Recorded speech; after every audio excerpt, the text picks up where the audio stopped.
문화예술 작품을 보는 방법이 다양합니다. 학창시절 국어 시간에도 배웠죠.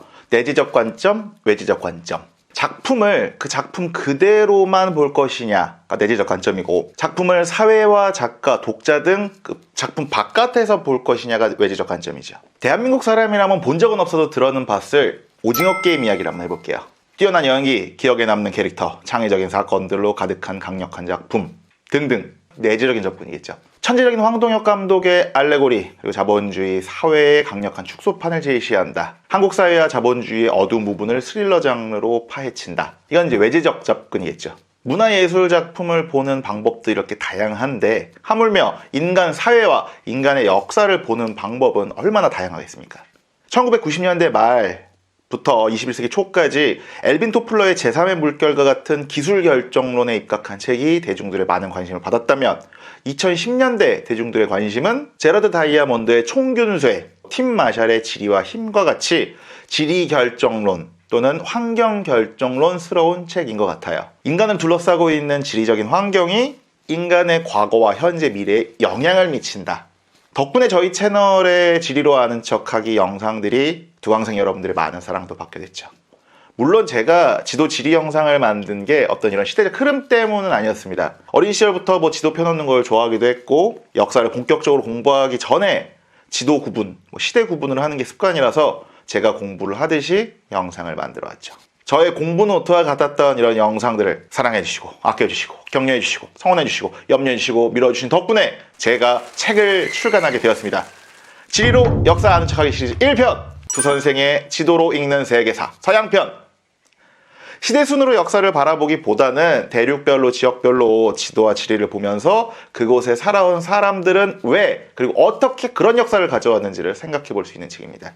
1편, 서양편. 이번 책에서는요, 흔히 이제 힌두쿠시 산맥과 파미르 고원 서쪽 유일신 세계관을 만들고 산업화와 자본주의 세계관을 만든 그 어떤 서양 세계라고 불리는 세계와, 그리고 그들의 영향을 많이 받은 지역을 알아볼 겁니다. 중동, 유럽, 미국, 중남미, 아프리카, 이렇게 5단원이죠. 2022년 3월 30일에 정식으로 출간이 돼서 이 영상이 업로드되는 3월 29일에 주문을 하셔도 책을 받아볼 수 있습니다. 하지만 이렇게 그 소개만 계속 할 수는 없잖아요. 이번 영상에서는 제 책에 어떤 내용들이 있는지, 기존에 올라왔던 영상들에 없는 내용은 어떤 것인지 등등에 대해서 알아보면서 이 책을 읽은 척하는 시간을 가져보려고 합니다.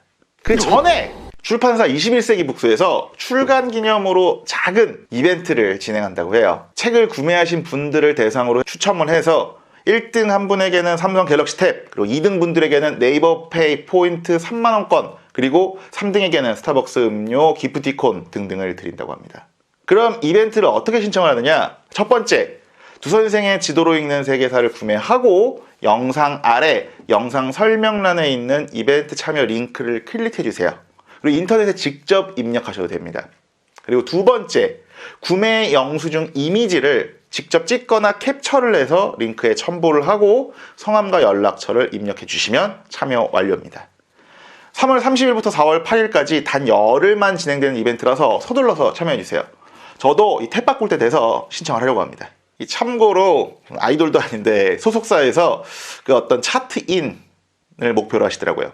그래서 교보문고에서 되도록 책을 구매하시는 거를 추천이 아니라 부탁드리겠습니다. 저도 베스트셀러에 들고 싶습니다. 간절합니다. 부탁드리겠습니다. 그럼 지금부터 본격적으로 두 선생의 지도로 읽는 세계사 읽은 척 해보기 시간을 한번 가져볼게요. 각 지역과 대륙은 크게 자연지리, 그리고 어떤 지리의 역사성, 그리고 인문지리 순으로 나눠집니다. 그리고 각 지역과 대륙에는 하나의 주제의식을 가지고 서술이 됩니다. 첫 번째, 중동편. 문명의 요람인 중동은 어떻게 혼란의 대륙이 되었는가? 두강 사이의 땅 메소포타미아와 큰 물, 강 그 자체였던 나일강, 이 두 꿀땅에서 인류의 문명이 꼽히죠. 그리고 이 두 지역은 교류하면서 중동이라는 하나의 지역으로 통합이 돼요. 그런데 중동의 지도를 보면은 의문이 생겨요. 뭔가 좀 희한하게 생겼죠. 아프리카와 아시아 두 대륙에 걸쳐 있어요. 북아프리카부터 중앙아시아까지도 넓게 보면 중동 권역에 포함이 됩니다. 중동 지도를 자세히 보면은 이슬람 제국의 최대 판도와 비슷합니다. 그 두 지도를 통해 알 수 있는 사실은 이슬람교의 확장이 지금의 중동 권역을 만들었다는 거죠. 사막밖에 없는 아라비아 반도. 그러나 6, 7세기 동로마 제국과 사산조 페르시아 제국이 싸우면서 기존의 동서무역로가 재기능을 하지 못했고 아라비아 해안 홍해로 이어지는 바닷길이 흥합니다. 그때 유일신 알라의 계시를 받은 무함마드가 이슬람교를 창시하고 그의 후계자인 칼리프들이 이슬람 제국을 건설하죠. 이 아라비아 사막에만 있던 아랍인들이 중동 지역을 정복하면서 중동 대부분 지역은 이슬람교를 믿고 아랍어를 쓰면서 아랍인이라는 정체성을 지닌 하나의 지역으로 통합이 되죠. 물론 고대 페르시아 제국부터 자신들만의 정체성을 다져온 그 페르시아인, 그러니까 이란인들은 이슬람교를 받아들이지만은 현재까지도 아랍인으로 묶이지 않고 이란인의 정체성을 갖고 있죠. 그리고 중앙아시아의 튀르크인들이 이슬람교를 받아들이고 중동으로, 특히 지금의 이렇게 터키 등등으로 이주를 하면서 셀주크 제국, 오스만 제국을 건국해 중동의 마지막 제국을 만듭니다. 그래서 현재 터키도 다수가 이슬람교를 믿지만 아랍으로 묶이진 않습니다. 중동 지역을, 중동 지도를 다시 밖에서 한번 볼게요. 중동은 유라시아 대륙의 3대 축이라고 불리는 극동아시아, 남아시아, 유럽을 잇는 무역의 중심지입니다. 북서쪽, 남동쪽에는 큰 바다가, 그리고 북동쪽에는 비단길과 초원길 등등의 지역이 있죠. 그래서 오랜 기간 번성했고 경제, 군사, 과학 분야에서도 근대 이전까지 옆 동네 유럽을 압도했습니다. 하지만 중동이 쇠퇴하고 주변 지역을 성장할 때 이런 무역 중심지로서의 지리적 장점이 강대국의 침입을 받기 좋은 지리적 함정으로 바뀌어버립니다. 19세기부터 오스만 제국이 쇠퇴하고 중동 지역의 민족 독립운동이 시작했지만 유럽의 제국주의 열강이 침략해와요. 그러니까 문명의 요람이 이슬람 제국이 제1차 세계대전 전후로 4분 5열 분쟁의 대륙으로 바뀌게 되죠. 지금의 중동 국경선을 만든 건 1차 대전이 끝나기 전 영국이 한 3개의 약속 협정입니다. 후세인 맥마흔 서한 또는 맥마흔 선언이라고도 하고요. 그리고 벨푸어 선언, 사이크스 피코 협정. 아랍의 통일왕국을 만들어줄게. 유대인들의 민족국가를 만들어줄게. 우리 중동을 함께 갈라먹자. 이 세 개의 이면 계약 때문에 이스라엘 분쟁, 수니파, 시아파 분쟁 등등 70년 가까운 세월 동안 중동에는 분쟁이 끊이지 않게 됩니다. 이 세 협정에 대한 자세한 내용은 아마 책을 참고해 주시면 될 것 같습니다. 두 번째 유럽편으로 넘어갈게요. 유럽은 왜 이렇게 나라가 많아졌는가? 기본적으로 이번 책에서 유럽편의 분량이 가장 많습니다. 하지만 유라시아 대륙 서쪽 끝에 붙어있는 유럽의 면적은 약 1000만 제곱킬로미터, 아시아의 4분의 1 수준이에요. 그 작은 지역에 한 50여 개의 나라가 있어요. 유럽을 이제 지리적으로 크게 구분하면 세 지역으로 구분할 수가 있다고 해요. 알프스 산맥 이남의 산악지역과 지중해 지역, 알프스 이북의 중부 평원지역, 서쪽과 북쪽 끝에 고원지대. 유럽 한가운데에 있는 건 길쭉하고 험준한 알프스 산맥입니다. 큰 산은 인간을 가두고 구분하는 역할을 해요. 그런데 그게 가운데 있다? 사람들이 한데 뭉치기 힘들겠죠. 그리고 인류 역사의 필수적인 강도, 대륙 가운데에 있는 알프스 산맥에서 발원해서 제각각 흐르면서 유럽인들의 생활상을 제각각 발전시키죠. 이런 알프스 산맥 남쪽의 남부 유럽은요, 우리 지중해 지역 또는 알프스 산맥 지역으로 불립니다. 아까도 말씀드렸지만은 이 바다와 산맥은 인간을 구분합니다. 심지어 이게 둘 다 있다?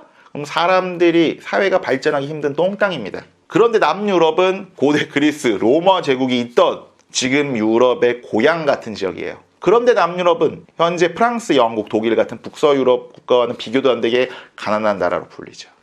이게 왜 그러느냐? 지리 때문이라고 해요. 독일의 역사학자 테오도 몬제는요, 페니키아를 문명의 나다를 물어다준 새라고 표현을 했습니다. 어디에서 어디로? 이집트 메소포타미아에서 그리스, 로마로. 그렇게 중동의 문명을 받아들이고 부족한 농업 생산력을 지중해를 통한 무역과 정복으로 극복하고 시대를 풍미한 제국으로 발전합니다. 그러나 중세 이후 기독교 세계와 이슬람 세계에 끼인 지역이 되고 농업 생산력이 올라선 북서유럽에게 역사적인 주도권을 빼앗기고 심지어 신대륙 발견 이후 지중해 무역까지 쇠퇴를 하면서 지금의 피그스, 돼지들로 불리게 됩니다.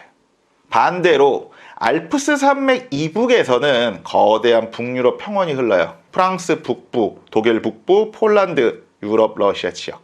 영국 남동부도 지형적으로는 같이 묶입니다. 다만 이 북유럽 평원이 좀 길쭉해요. 서쪽에서 동쪽으로 갈수록 넓어지는, 그래서 이제 북유럽 평원을 길쭉한 피자 한 조각이라고 부르기도 합니다. 그래서 한데 뭉치기가 어려워요. 프랑스의 나폴레옹, 독일의 히틀러 등등이 이 길쭉한 피자 한 조각을 통일하려 했지만 결국 몇 년 못 가서 몰락하고 맙니다.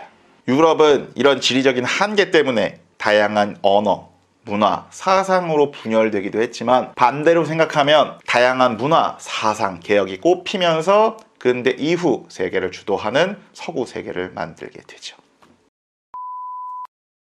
이 책을 마치면서 이 책을 읽고 지나친 지리혈종론에 빠지지 않기를 바랍니다 라는 문장으로 맺은 말을 시작을 합니다. 인간은 어쩔 수 없이 지리적 환경의 영향을 받죠. 하지만 지리적 환경이 인간과 사회의 모든 것을 결정하지 못합니다.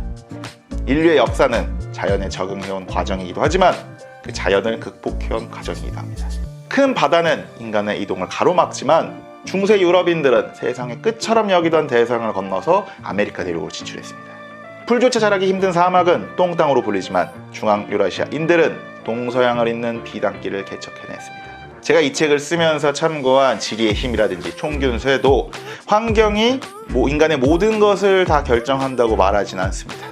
이 책이 인간 세상과 역사를 보는 또 다른 또 하나의 관점을 제공한다 정도로만 이해하고 읽어주셨으면 좋겠습니다. 다음 시간에는 미국과 중남미 등등 그 유럽 세계의 영향을 받은 신대륙의 역사와 지리가 어떤 관련성이 있는지 이 두 선생의 지도로 읽는 세계사의 내용을 바탕으로 아는 척을 하고자 합니다. 그 전에 이 영상을 보시고 책을 구매하신 두 강생분들께서 책에 대해서 그리고 저에 대해서 궁금하신 사항을 댓글을 통해 남겨주시면 다음 영상에서 그것을 답하는 Q&A 시간도 한번 가져볼까 합니다. 그때까지 구독과 좋아요, 알림 버튼을 누르고 두 선생의 지도로 읽는 세계사도 구매하시고 지도로 세계 여행을 떠나보시죠.